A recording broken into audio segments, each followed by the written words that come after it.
Good morning and welcome back to another live stream of the DD Geopolitics podcast. I am your host, Sarah, joined once again by John, and finally got a hold of Mr. Miko Peled. How are you today? I'm well, thank you. Good to be with you. Thank you so much for joining us. He is the founder and president of Palestine House of Freedom in Washington, D.C., activist and author of The General Son, Journey of an Israeli in Palestine, and Injustice, the Story of the Holy Land Foundation 5. It is such an honor to have you with us today. And John, as always, lovely to see you on Hump Day. So we'll get started. We'll get right into it. You've witnessed a tremendous amount of almost the entirety of the history of the Zionist entity.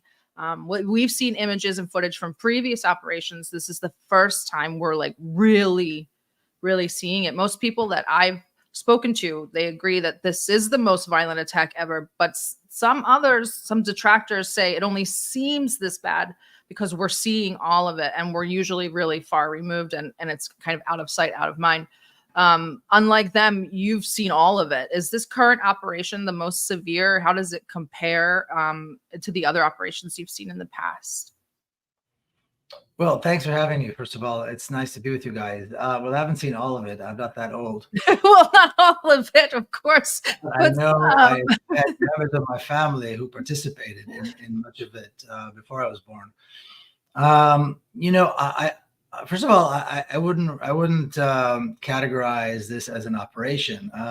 This is just a chapter in an ongoing campaign of genocide. I mean, the genocide began when the Zionist state was established in 1948, slightly a little bit before that, actually, 1947. And this is certainly an escalation, in terms of the size of the attack, the number of the Palestinians that are being murdered and so on. But this is just a chapter in a long history, almost 8-decade history of the genocide of the Palestinian people, which is really quite remarkable when you think about it, that the world has allowed this genocide to go on this long. But if we look at what the Zionist militia did, the Zionist terrorist groups in which my father, was an officer, what they did in 1948, I mean, that was horrific. When we look at massacres over the years, when we look at what was done in Lebanon, with the different invasions of Lebanon, particularly the one of 1982 and so on, we've seen some very bloody chapters of the genocide of the Palestinian people by the Zionist state. So this is certainly horrifying, and it's true that we're seeing much more of it now because of technology, because of social media. We're also the volume of the bloodletting is far greater because the weapons technology has created a reality where you can drop ammunition in such enormous, a 1-ton bomb, and I mean enormous things that haven't been done before, and lots of them over a civilian population, and we can see it because of social media, because of the technology. So we've got the technology on both sides that are, on the one side amplifying what we see, but on the other side also allowing the perpetrators of the genocide to kill many more people. But again, I think this is just a chapter in a very long history of the genocide of the Palestinian people.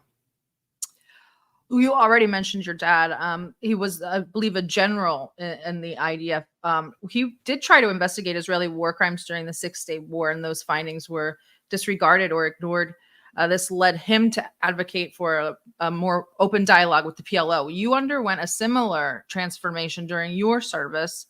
How does the current IDF compare to the one that you served in and the one that your father knew? Were the conditions then more conducive to change, or are they now? Or do you think there are individuals currently serving undergoing these sorts of transformations that you and your father went through?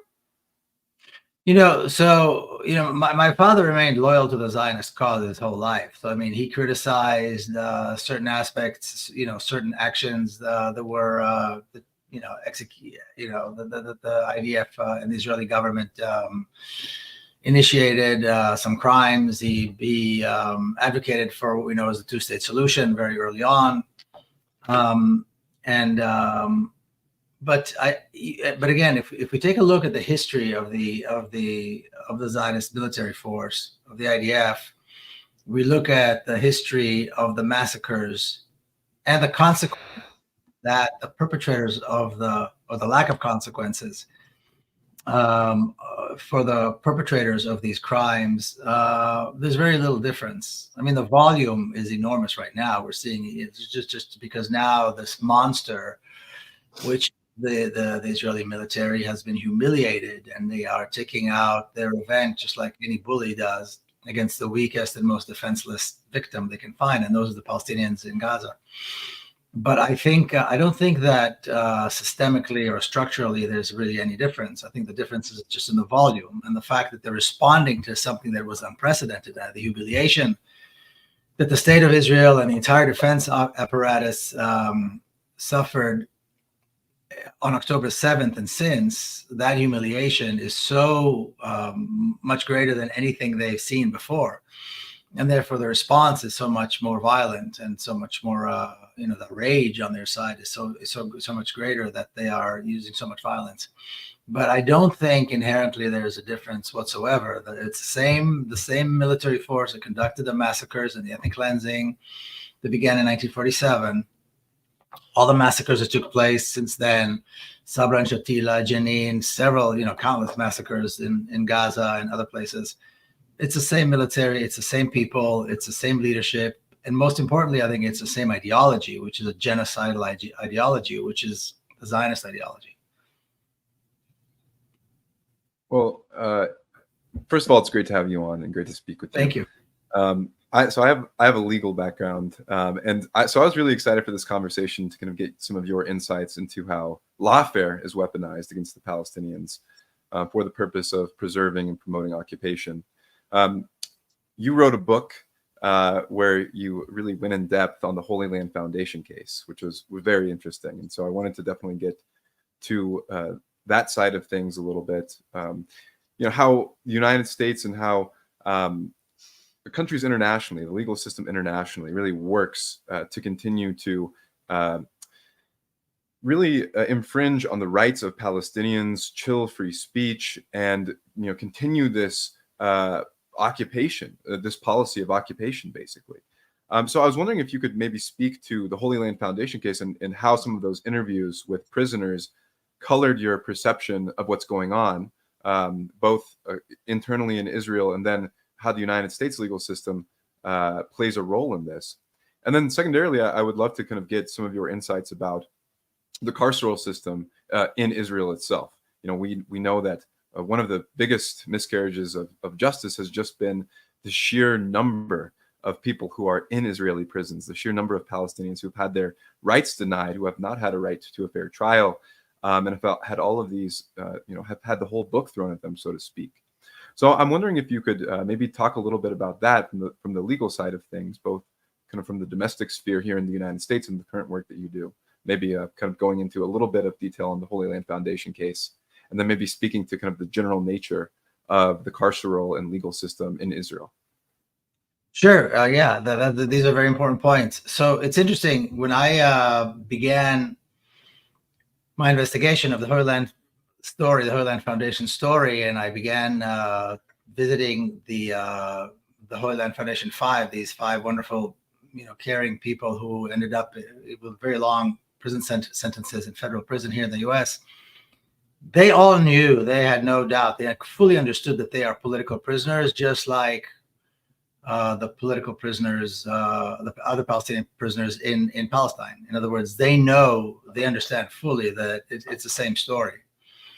And at one point, at the end of the Obama administration, there was a petition that was presented to Obama to release them and maybe deport them. There were all the, that was the idea.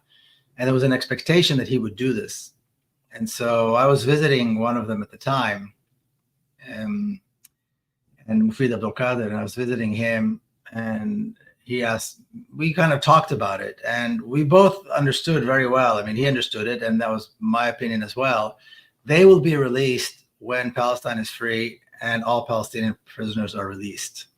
There was no way that there's an American president who is going to commute their sentence or release them. I mean, even during COVID, they all qualified for humanitarian relief because of COVID, because of their age, because of their conditions, and they were all denied. whereas murderers and rapists and so on were released during that time. So that there's a connection there without any question. Now the legal process that they went through, first of all, taught me that the expectation that the legal system or the justice system in America works for everyone is misguided. And this was actually validated when I spoke to Black Americans who had gone through the years of the Black Panthers and, of course, mass incarceration of Black men in America and so forth. The expectation that the legal system is just and fair only exists in the minds of white privileged people, and of course, that's where I came from. So that was very interesting to realize, to come to that realization myself personally. But then to realize just how tainted, how politically tainted the justice system is, to a point that they took 5 innocent men that are some of the finest, most caring people I've ever met, and throw them and insist on putting them in jail. In other words, it took 2 trials. One trial was a mistrial, and the second trial, the judge was determined that these guys were going to go in for many, many years, and they have. And it was all politically motivated. The evidence came from Israeli army sources, Israeli secret, intelligence sources. 2 of the key witnesses were Israeli intelligence officers who testified anonymously, which of course is a breach of their constitutional rights and so on. So everything was politicized, and everything, was there to serve the Zionist state. Now, the crime that they committed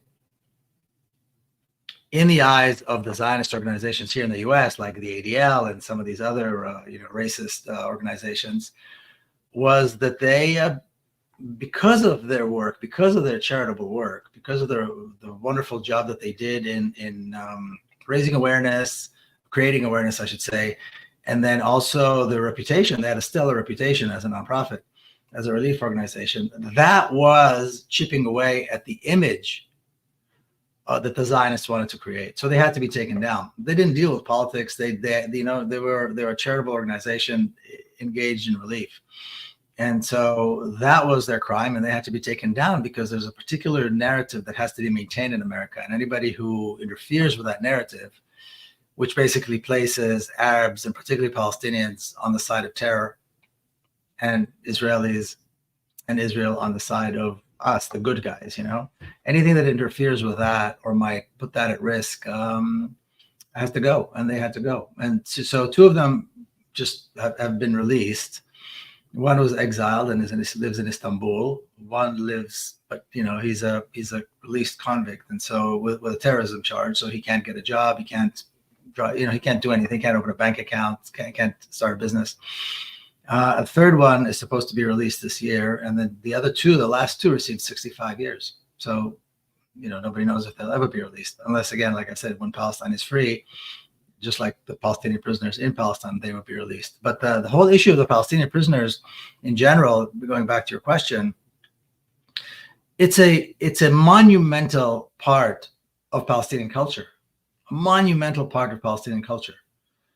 I don't know that there's a Palestinian family that hasn't had a loved one incarcerated. And they say Palestinians, I read somewhere, are the most incarcerated people in the world. Not because they commit crimes, but because they commit crimes within the context of the apartheid state. Or they don't commit a crime at all. They just exist, and they happen to pose a threat because of something they said, or because of the leadership position, or because they're great poets, or otherwise, somehow in a leadership position culturally or religiously or any other way. And since October 7, the numbers of prisoners has gone skyrocketed. I think we're talking about over 20,000 Palestinians. The living conditions, or the conditions within the prisons right now, are far worse than they've ever been. A friend of mine who was released recently, Munder Amira from Ida camp near Bethlehem, he wrote a piece and he called it a graveyard of the living, a cemetery of the living. That's what the prisons are right now. And you see when these people come out, when these prisoners come out, it is horrifying. It's absolutely horrifying to hear the stories and to see what they look like. And so that is, but that has been part and parcel. I mean, when you have an apartheid regime, you're going to have resistance. be it armed or unarmed, it doesn't make any difference. At the end of the day, they all get arrested. They all get the same treatment. You have to have you're going to have political prisoners because you're going to have people resist it. I think what's interesting in the Zionist case is, unlike Nazi Germany or fascism, other fascist regimes around the world, and non-democratic regimes around the world, or in South Africa,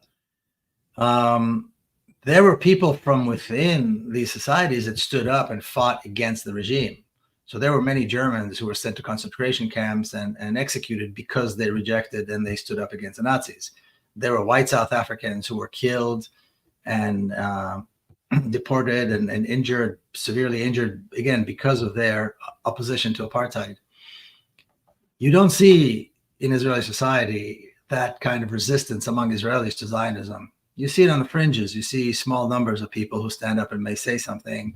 You see people who maybe will reject a certain aspect of the violence against Palestinians. But a movement that totally rejects the apartheid states and totally rejects Zionism in Israeli society doesn't exist. And that makes it, I think, as far as I know, it makes it unique.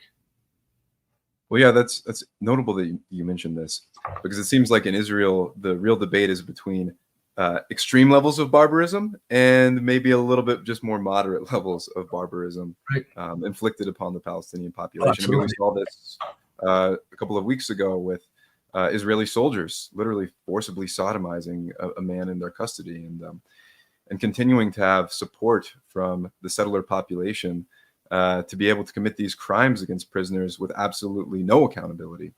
Right. And well, first of all, I want to go back to I really like the fact that you brought up the carceral system in the United States and the struggle of Black Americans and the way that they've interacted with our system of mass incarceration, have been targeted by it. I also kind of came to that recognition a few years ago, and really was heartened to see a lot of the overlap between the people who are championing addressing the system of mass incarceration, particularly as it's weaponized against Black Americans in this country, beginning to have solidarity with the Palestinian cause and seeing that continuity.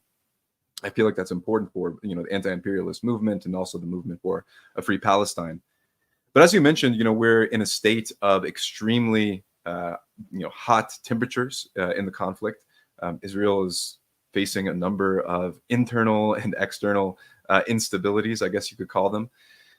And with this, you already mentioned it, comes a big risk of the legal system being employed in even a more dramatic fashion to inflict suffering on the Palestinians, to intimidate them, to try to continue to consolidate the power that they're clinging on to, that the Zionist entity is clinging on to in the Holy Land.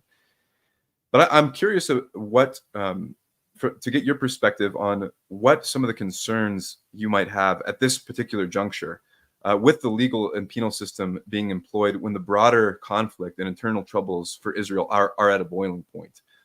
What are some of the instruments, I guess, of lawfare that Israel is employing to, for example, continue to decimate the West Bank and take prisoners in a way that doesn't have any sort of accountability to a fair legal standard and so on? I'm wondering if you could speak to that a little bit.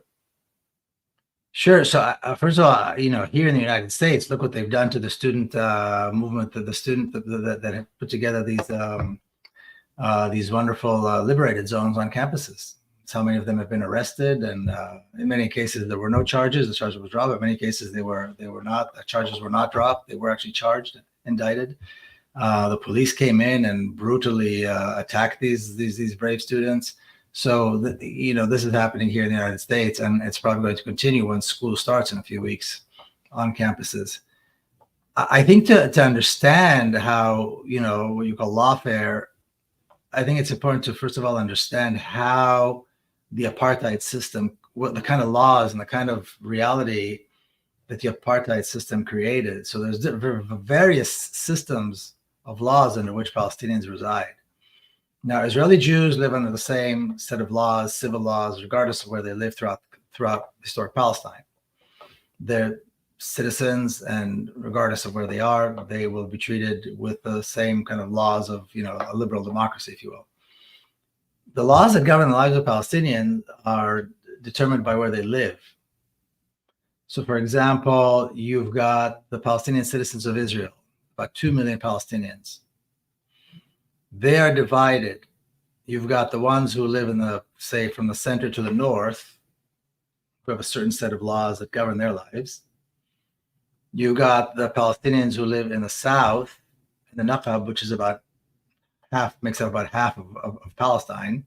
These are the Palestinian Bedouin. There's about 300,000 of them, citizens of Israel, who live, whose lives are managed by an agency called the Agency for the Development of the Negev. The Negev is what they call the Naqab. And they live under a different set of laws, and there's law enforcement and home demolitions and all sorts of horrors that take place there. Then you've got the Palestinians who live in Jerusalem. They live under another set of laws, and they have their own status. Then you've got the Palestinians who live in what used to be called the West Bank, and there's now basically ghettos, Palestinian ghettos, numbering about 3.5 million people within, that part of the country. And then you've got the Gaza Strip.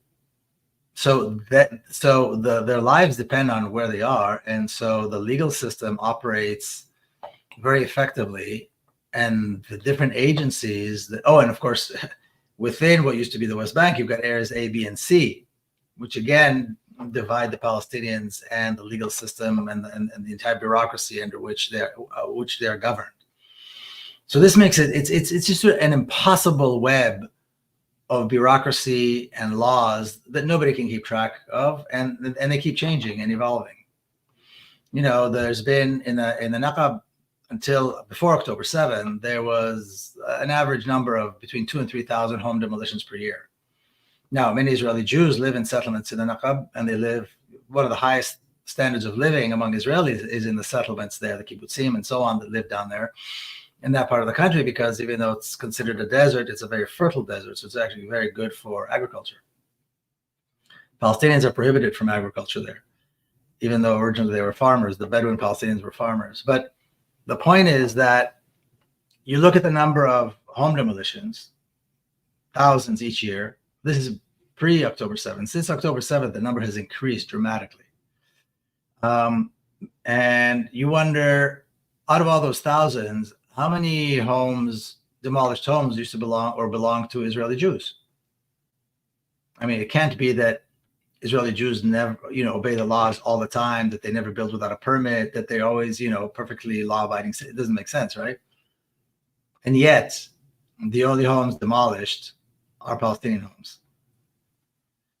The same thing is true throughout the entire country, but in the Naqab, it's particularly acute because the numbers are so high compared to the population. And again, you go through all these different legal systems, you try to understand them. I mean, Palestinians are arrested, whether they are citizens, whether they're not citizens, they're subjected to administrative detention, which means they can be arrested and held without trial and without charges for pretty much as long as the authorities want to keep them, because they can keep renewing it. You never see Israeli Jews, subjected to that. And on and on and on. So the lawfare, like you said, it's part of the system. It's always been part of the system. Palestinian citizens of Israel, Palestinians in other parts of the country, citizens, not citizens, Gaza, the Israeli authorities do whatever the hell they want with them, when they want with them, and they do it with impunity. And of course, now is a very, what we're seeing now in Gaza, we've seen over the last almost year in Gaza, is an extreme iteration of that. But it is a draconian system of laws and bureaucracy that is meant specifically to maintain the apartheid state. And much of it is actually recorded in the Amnesty report that came out a couple of years ago, a report that clearly states that the crime of apartheid, which is a crime against humanity, is being perpetrated against the Palestinians since the Zionist state was established.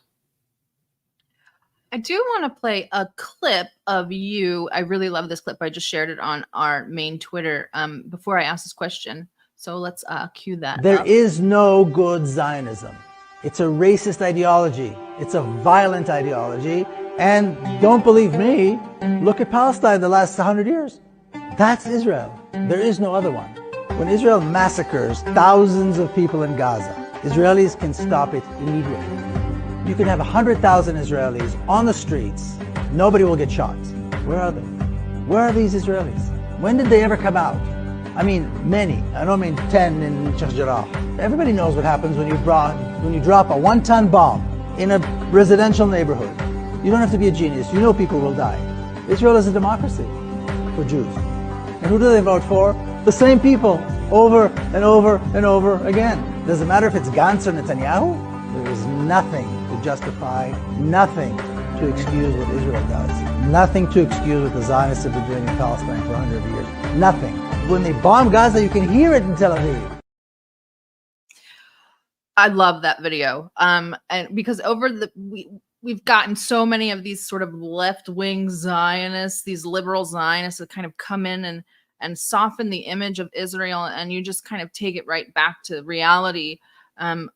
My viewers and I, we've encountered more of these liberal Zionists than I really care to admit, but we've always maintained that the left-wing Zionists are even more dangerous than the militant ones because they whitewash the regime for some of the most extreme settlers. So have you noticed any actions by left-wing Zionists this time around that have sort of been like, why are they doing that? For instance, we saw a water campaign run by left-wing Zionists, which wound up just being kind of a time sink and kind of an information gathering thing. Like, have you noticed what are the left-wing Zionists kind of doing this go around that is sort of a waste of everybody's time? You know, left-wing and Zionist is an oxymoron. I know. It's an oxymoron. I mean, they like to claim that they're somehow left, but even I mean, in the Israeli discourse, in the Zionist discourse, left is a bad word. I mean, if you want to humiliate somebody, you say that they're left wing. I mean, during the last elections, I think Netanyahu called one of his adversaries, or somebody called Netanyahu left wing. I mean, that's a discourse. I mean, it's absurd.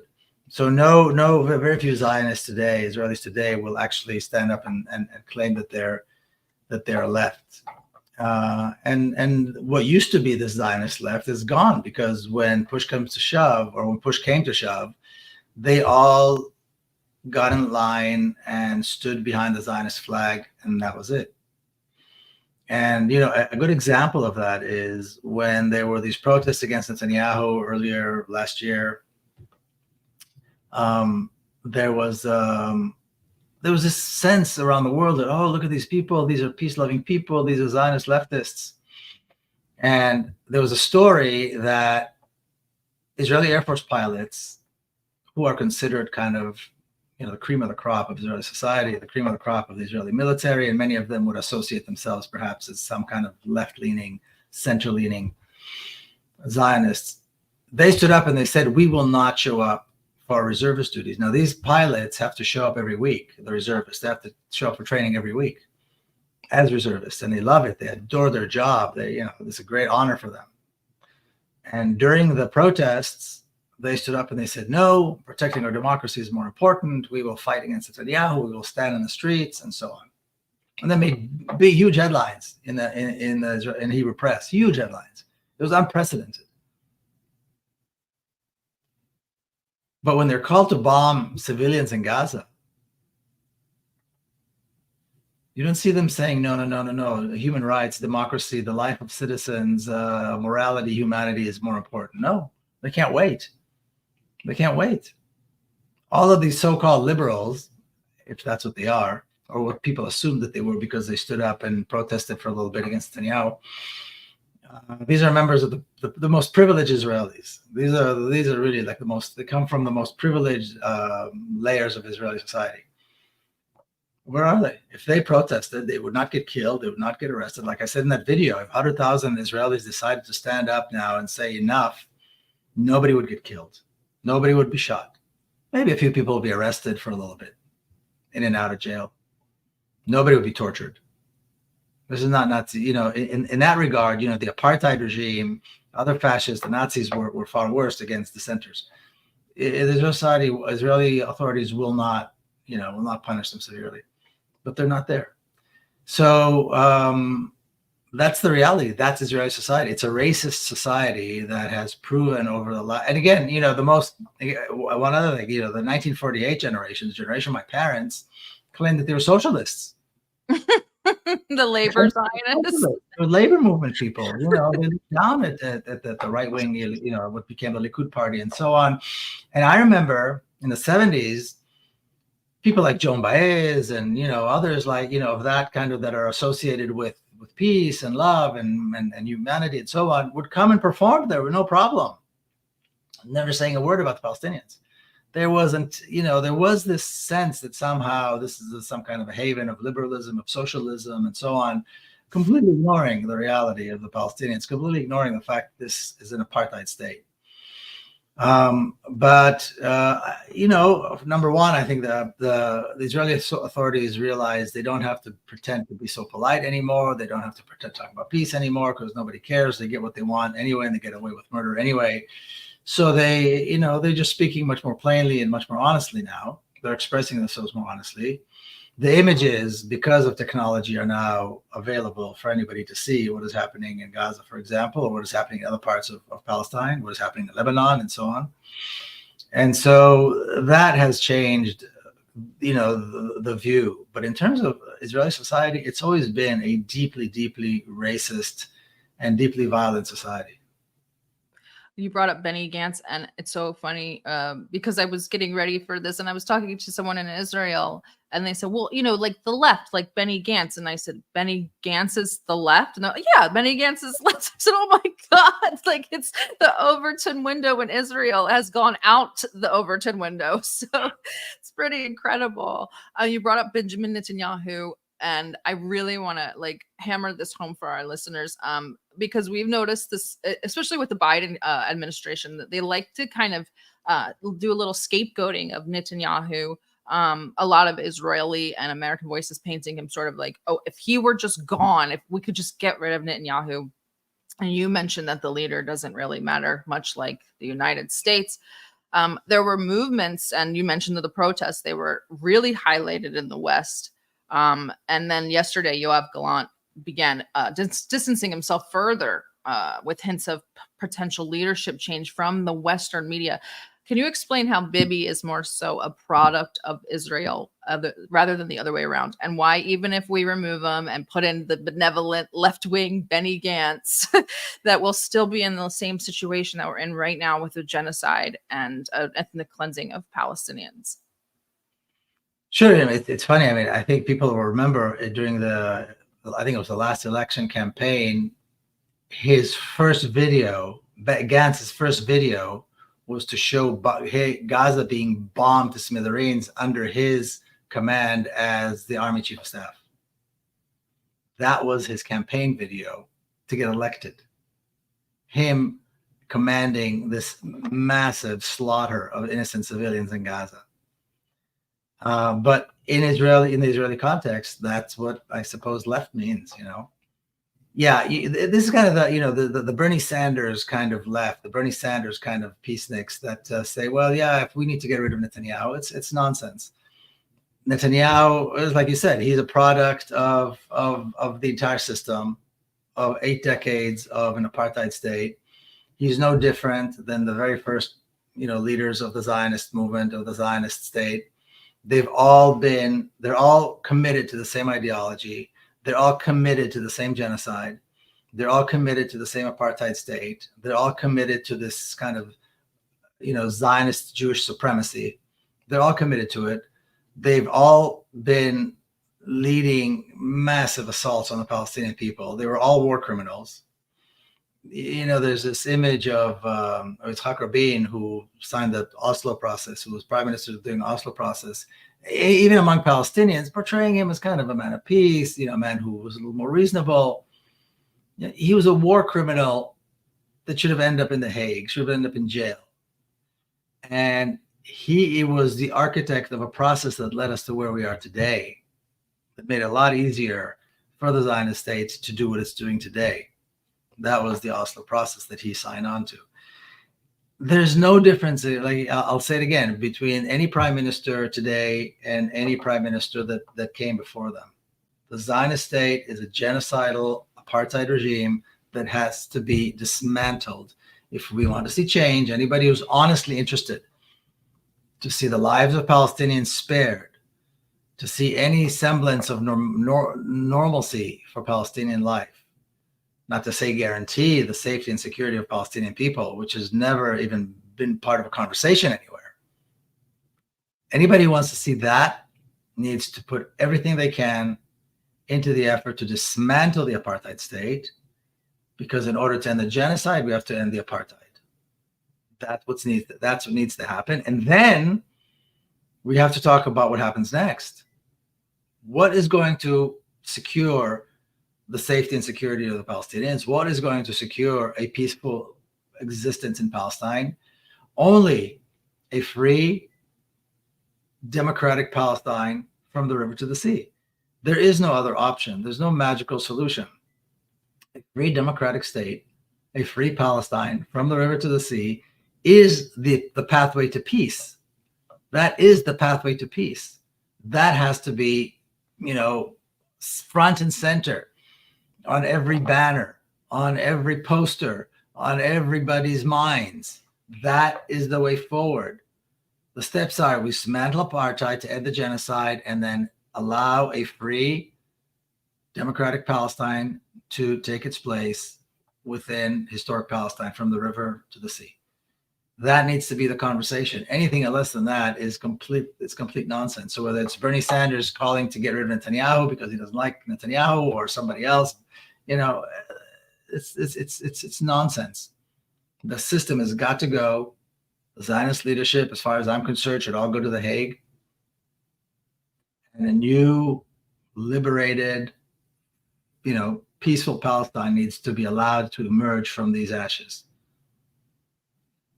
Well, I want to talk a little bit more about this. And I know most of our audience is right there with you. But one of the major questions facing the international community right now is centered around the lack of a viable solution for Palestinian statehood. Of course, we still see many nations that are sticking to this script of officially supporting a two-state solution. However, in many cases, as is the case in the United States, they have really done nothing over decades to preserve the viability of a two-state solution, other than continue to enable the evisceration of the West Bank, enable the war on Gaza. And in many people's views, this development has created an emergent recognition that a two-state solution is just unfeasible, almost definitionally, because of what the Zionist entity is. But I wanted to get your insights about, because I know that I think in the past you might have spoken about a two-state solution, but I know that you articulate very clearly and very resolutely now for your vision of a democratic Palestinian state. And I would like to maybe get a little bit of maybe a few insights from you about what could have caused you to see this as the only path forward. Was it, what was it, October 7th? What were the recognitions before that that caused you to see one democratic Palestinian state as the real only solution? And then I would also be curious to get your thoughts about what you think about the international community and their stance on this issue. Should nations begin pivoting away from this rhetorical support of a two-state solution to supporting the policy of a single Palestine? So my realization came exactly in December of 2005. I was in the West Bank in the village of Bilain. They were just starting to build the wall, and there was a big settlement city really built for Jews only on the lands of Bilain. And I was walking with a few activists from the village into the settlement. And I looked up, and this was like a massive city. This thing that people like to call a settlement. It's a massive city, billions of dollars invested in highways and condominiums and apartment buildings and shopping malls. And then it dawned on me, this whole two-state solution narrative is one big lie. It's just a lie that allows Israel to continue to do what it does and blame the Palestinians for their not agreeing to make peace. It was exactly that day. It was December 2005, and I came back to the US and I wrote an article that I called The Answers Have Changed. The solution, the peaceful or the answer for how do we achieve peace in Palestine is through a single democracy with equal rights. Now, today, almost 20 years later, I ask people when they talk to me about this, what are the virtues of a two-state solution? Who can explain to me what are the virtues of a two-state solution other than, cleansing, if you will, the crimes of the Zionists on 80% of Palestine since 1948? There are no virtues. And who decides which side is going to get the small state, the 22% in the West Bank, and who's going to get the larger portion of Palestine? How is that going to be determined? And then, of course, like you said, how's it going to work? There is no West Bank. There used to be an area which, by the way, which is a Zionist invention. Both the West Bank and the Gaza Strip were drawn by Zionists when they wanted to determine what the boundaries of their state was going to be back in 1949. This whole idea of two-state solution, I don't see what the virtue is. And how is that better than a single democracy with equal rights? And on top of that, also, like you said, the entire Zionist ideology is based on a zero-sum game. It's a zero-sum game. The country belongs to the Jewish people. This is what Zionism claims. This is Zionist ideology. The entire country belongs to Jewish people, not the Israelis who live there, all Jewish people around the world. You can't sell or lease to anyone but Jews. So this whole idea that somehow there's a scenario where Zionists will somehow wake up in the morning and say, well, we need to be nicer to the Palestinians, let's give them a little bit of land, which was the construct. This is what my father and the few Zionists that he, conspired with, if you will, back in the early 70s, that's what they were pushing. They said, well, we can save the Jewish democracy by allowing the Palestinians, a little state on a small portion of Palestine. But of course, the rest of the Zionist establishment thought he was a traitor, a man who served, half of his life in the Israeli military, who suddenly became a traitor because he called for that. Bernie Sanders is considered in American politics some kind of a radical, a peacenik. He's calling for that. So there is no magical option. The reality is the reality. All historic Palestine, there are about 7.5 million Palestinians, about 6.5 million Israeli Jews. That's the reality. There's an apartheid regime that allows privilege or provides privilege to people like myself at the expense of Palestinians and denies Palestinians the very basic most rights to life, to school, to work, to eat, to drink, to access, medicine. That regime has got to go. That regime does not have any legitimacy. Now, what happens around the world is, in order to be honest, you have to say this. You have to say the Zionist entity is an apartheid regime. It's a criminal regime and has no legitimacy. Well, politicians, especially in the West, not only the West, but all over Europe, even the BRICS countries, nobody says that. Even the BRICS alliance, nobody says that. Nobody dares to say that. They fall back on the two-state solution. You have to say that. You have to be honest. You have to say the Zionist state has no legitimacy. Therefore, it must be dismantled, and a free democratic state, a free democratic Palestine, needs to take its place. So two questions are, the other side, of course, to say, well, if you say Palestine, it's offensive. If you stay river to the sea, it's offensive. Well, that's the name of the country. When you look at any map, any book, any historical document going back 4,000 years, the country has been known as Palestine. Even the documents that in the early years, 47, 48, 49, discuss the country and support the idea of a Jewish state, refer to the country as Palestine. The Armistice Agreement talk about the borders of Palestine. The partition resolution talks about the partition of Palestine. I mean, it's absurd to argue what the country should be called. The river to the sea, well, where does Palestine sit geographically? Not between a river and a sea. It sits between a river and a sea. So, they take all this nonsense and they turn it into issues. But the reality is, of course, like I said, I'll repeat it, that if we want to see an end to the violence, if we want to see peace in Palestine, which I think we should all see. I don't think anything but peace can guarantee that the Palestinians, they will stop killing Palestinians. We have to dismantle the apartheid state. We have to allow for a real, free, democratic Palestine to take its place. And by the way, people, when I say this, people say, oh, your idea, your vision. This is not my idea, my vision. This is the Palestinian vision going back decades. This is a Palestinian idea, again, going back decades, a free, democratic state with equal rights, which when you think of it, is quite generous. But that's the model. There is no magic here. There are no mermaids and unicorns here. It's very simple. And like you said, it's just the reality, because we've seen how unviable and unworkable a two-state solution is.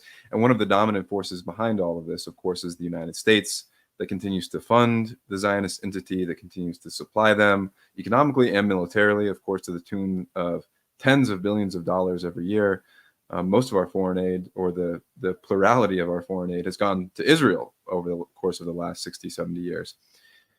But we also hear this narrative in the United States quite often. You referenced U.S. politicians a couple of times, so I wanted to talk a little bit about the United States' role in all of this. Because we hear from time to time that, especially from some of these figures on the so-called right in the United States, that it's really Israel and Jews behind the scenes pulling the strings of the U.S. government. But I would love for you to talk a little bit about the role of the United States and how it's really kind of the dominant player in facilitating, promoting, and greenlighting this occupation and the current, the genocide that's unfolding. And just kind of clarify, how the two relate to one another. How Israel, what Israel's relationship is to the United States in reality. Who's really the dominant player here. They say that Israel and the United States have shared values. It's a very interesting statement when you think about it, because it's true. Values of genocide of the indigenous people, violence around the world, violent takeover, and so on. Deep-rooted racism. These are the shared values. And I was asked the other day in an interview about how do I view the United States efforts to bring about peace and calm and avoid an all-out war, regional all-out war. And I looked at the interviewer and I said, I don't understand the question. So he asked it again, and then he asked it three different ways, asking the exact same question. The United States is supplying billions upon billions upon billions of dollars to the perpetrator of a genocide that is unfolding right in front of our eyes. One of the most sadistic regimes we've seen in a very long time. This sadistic apartheid state, and again, it didn't start on October 7th. It's been going on for a very long time, but now, over the last, whatever it is, in 10 months, 9 months, it's right in front of us. Even if the state didn't do a single thing until October 7th, everything that's happened since October 7th justifies severe sanctions, an arms embargo, a no-fly zone over Gaza, making sure that not a single bullet enters that country, that there's, like I said, severe sanctions, boycotting that country. They should not be allowed to participate in the Olympics. They should be kicked out of FIFA. They should not be allowed to enter any academic or cultural forums that represent that state. Not even forget the last 76 years, just since what happened since October. Now, this should have been, in my opinion, done a long time ago, long before October 7th. October 7th could have been prevented. This massive bloodletting of God knows how many tens of thousands of Palestinians could have been prevented. It was all preventable. But the world allowed it to happen, allowed it to continue. When you don't punish the apartheid state, when you don't punish the acts of genocide, when you don't punish the crimes against humanity, you get more. That's why the whole conversation about a ceasefire is ridiculous. Would they have negotiated, or asked Hitler for a ceasefire? And in my entire career talking about Palestine, I've not invoked the Nazis or the Holocaust. But here now, at this point, it's completely appropriate. How do you engage in negotiations for a ceasefire when there's this horrific, monstrous genocide taking place right in front of our very eyes, with American money being sent there, supporting it like with everything they've got, the weapons, the money, the diplomatic cover. You know, the Nagasaki commemoration ceremony, the Japanese excluded, would not invite the apartheid state. They would not invite the state of Israel. So America boycotted it. America, which actually perpetrated that crime to begin with, now boycotted it because they are excluding another genocidal state, which in a way I suppose makes sense. One genocidal state supports the other genocidal state. But it's absolutely absurd. You know, people talk about this, our taxpayers, is our tax money. Why are they sending our money? The Sixth Fleet works for who? For us, for Americans. They're in the Mediterranean. Why aren't they stopping the genocide? Why is the Sixth Fleet not imposing a no-fly zone? Why are they not providing humanitarian aid to the Palestinians? Why are they not creating a real, you know, maintaining an arms embargo? The only responsible party who is doing something similar are the Yemeni forces, who have all but shut down the port of Eilat, so nothing can come through. The port of Eilat has been bankrupt. Usually every year, about 150,000 cars go in through the port of Eilat. Not one has entered this year, thanks to the courageous work by the Yemeni forces in Bab el-Mandab. The Sixth Fleet should be doing this in the Mediterranean. It works for us. Why are they supporting genocide? You know, these are the questions that I think Americans need to start asking. This is the reality that we need to come to terms with. I mean, it's absolutely insane. Just the phrasing of that question, you know, what is the United States doing to bring about peace or help the Palestinians? I mean, just to give a crude analogy, it's as if, like, you know, the biggest mass murderer on the block is driving another mass murderer to go into someone's house and giving them all the arms, making sure that they're well fed, making sure that they're uninhibited from breaking down the door. But just because maybe they don't participate in setting arson to the house as well, that somehow they're helping bring about peace. This is kind of a very crude analogy, but, you know, the whole premise of the question is just so ridiculous. I do want to end on a positive and hopeful note, and I want to give the floor to Miko to talk about your new foundation, the Palestine House of Freedom in Washington, D.C.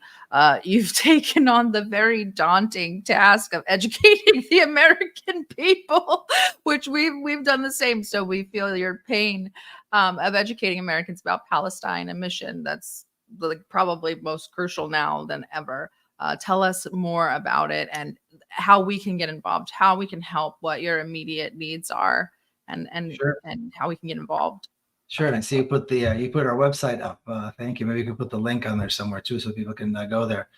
You know, the vision had two parts. First of all, living in Washington D.C. and seeing every flag under the sun displayed, but the Palestinian flag, you know, is just painful. So in speaking to Palestinian friends and activists and, you know, fellow activists, both in Palestine and here in the U.S., we started thinking about how do we create the space which is centrally located, high profile, where we can put a Palestinian flag. And so, you know, eventually we were able to do so, and we've got this wonderful space here on Pennsylvania Avenue, a large, very comfortable, very, very good space. We're just a few blocks away from the Capitol. We put up a Palestinian flag. We had a little ceremony a few weeks ago, and we put the sign, Palestine House of Freedom, and we have a big courtyard. We put another Palestinian flag there. So we've got this, and symbolism, I think, is extremely important, particularly in a place like Washington, D.C. If you exist, you have to show that you exist. You have to be there. So we've got that. We're planning on opening, using part of this space for a Palestine Genocide Museum.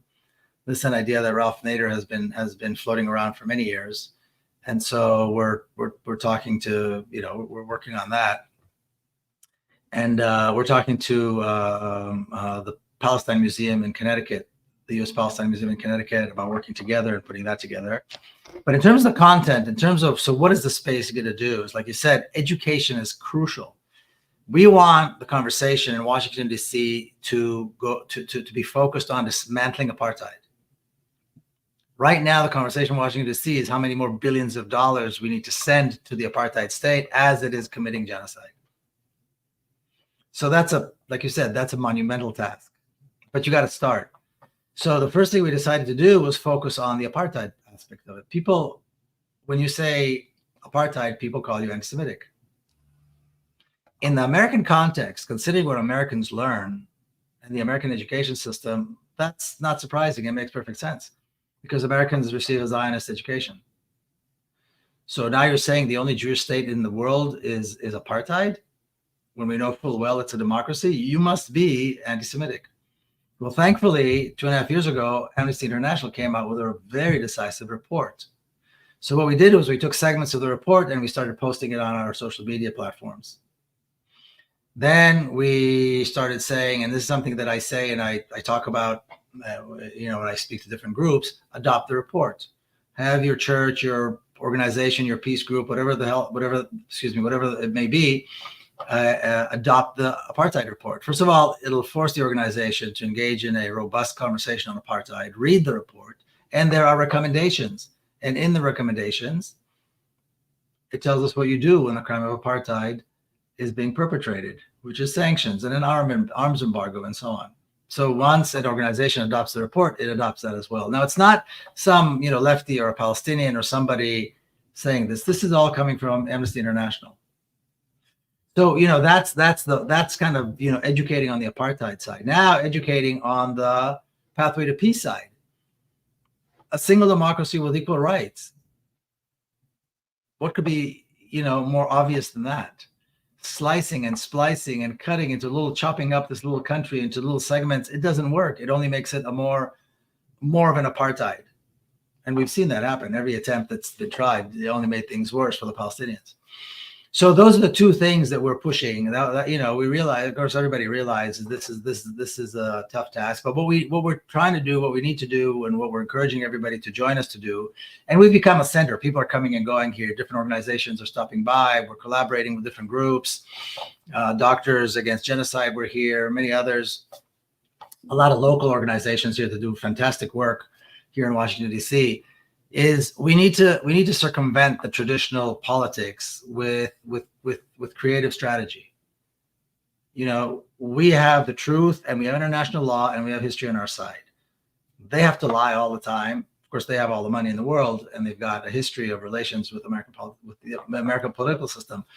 But we have these three elements that should pretty much guarantee a slam dunk. We just got to figure out how to use it. So that's what we're doing. We're working on that as well, kind of figuring out that way to bring the conversation around from full throttled support of the genocide to dismantling apartheid and establishing a free Palestine from the river to the sea. Well, thank you so much, Miko. This was an incredible interview. Chock full of information, guys. Make sure that you go to the website, get involved, check out Roger Waters, check out Miko's video, and I'll put the link up one more time, and it will be in the description and pinned comment on YouTube. So thank you all very much, and we'll be sending you off. And we have Daniel McAdams on Friday night, From the River to the Sea. You're not gonna you're muted, so Palestine will be free. Yeah, you're gonna get censored anyway. Maybe you'll go to prison now. Who knows? End up in Twitter jail. Yeah, end up in Twitter jail. Thank you guys. Thank you guys. It's been a pleasure. I appreciate it. Thank you. Have a good Wednesday. You too. Bye-bye. Bye.